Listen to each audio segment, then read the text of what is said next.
ട്വിൻസിനെ ആദ്യമായിട്ട് കാണുമ്പോ എന്താ വെച്ചാൽ ഞാൻ വെച്ചൊരു പാവം കുട്ടി, പക്ഷെ കമ്പനി കഴിഞ്ഞപ്പോഴാണ് ആളെ പറ്റി കറക്റ്റ് കിട്ടിയത്. ആക്ച്വലി അവള് പണ്ട് ഇൻട്രോവേർട്ട് ആയിരുന്നു, പക്ഷെ കൊറോണ ടൈം കഴിഞ്ഞപ്പം ഭയങ്കര എക്സ്ട്രോവേർട്ടായി. അധികം അങ്ങനെ സംസാരം അങ്ങനെയില്ലെങ്കിലും അവൾക്ക് ഡാൻസ് അതിനൊക്കെ ഭയങ്കര ക്രേസ് ആണ്. പ്ലസ് പാട്ട് പാടും. അപ്പൊ ഇതിന്റെ കൂടെ അവളുടെ ഒരു പാട്ട് കൂടെ ആഡ് ചെയ്ത് സൂപ്പർ ആയിരിക്കും.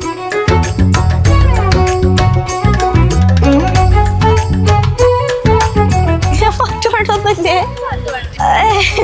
ചെക്കൻ ഇത് കേട്ട് കഴിഞ്ഞാൽ അന്നെ ഡിവോഴ്സ് ചെയ്യുന്നതാണ്. ഏതാ? നീയൊന്ന് പിണ്ടാണ്ടിരിക്കോ? അന്നൊരു നാളിൽ നിന്നൊരാഗം പോലെ എന്നെ തഴുകി.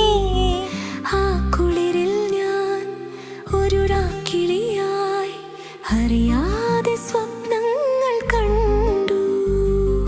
മിഴികൾ പൂവനമായി, അധരം തേൻ കണമായി, ശലഭങ്ങളായി നമ്മൾ പാടി മന്മഥഗാനം. ലവ് സ്റ്റോറി അങ്ങനെ പറയാൻ മാത്രം ലവ് സ്റ്റോറി ഒന്നുമില്ല.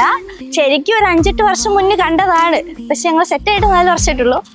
അതിങ്ങനെ ഒരു ജസ്റ്റ് ഒരു ബസ്സിൽ പോയി കണ്ടു മാത്രം പരിചയമുള്ളൂ. പിന്നെ സംസാരിച്ച് ഇവിടെ വരെ എത്തി.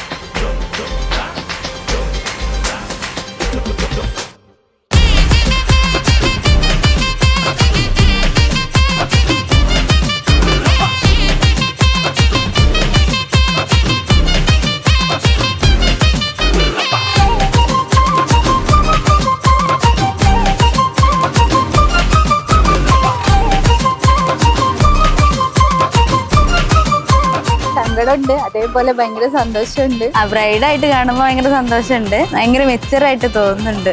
നീ പറഞ്ഞ കരയും, വരണ്ട, വഷളാക്കണ്ട. അമ്മുനും അഖിലിനും ലൈഫിൽ ഏറ്റവും ബെസ്റ്റ് ആവാൻ, ഓരോ ദിവസവും ബെസ്റ്റ് ആവാൻ ഞങ്ങളുടെ രണ്ടാളുടെയും പ്രാർത്ഥനയും അനുഗ്രഹവും. പവന ജസ്തുതി പാത്ര പാവന ചരിത്ര, പവന ജസ്തുതി പാത്ര പാവന ചരിത്ര, രവി സോമവര നേത്ര രമണീയ ഗാത്ര. പവന ജസ്തുതി പാത്ര പാവന ചരിത്ര, രവി സോമവര നേത്ര രമണീയ ഗാത്ര. സീതാ കല്യാണ വൈഭോഗമേ, രാമ കല്യാണ വൈഭോഗ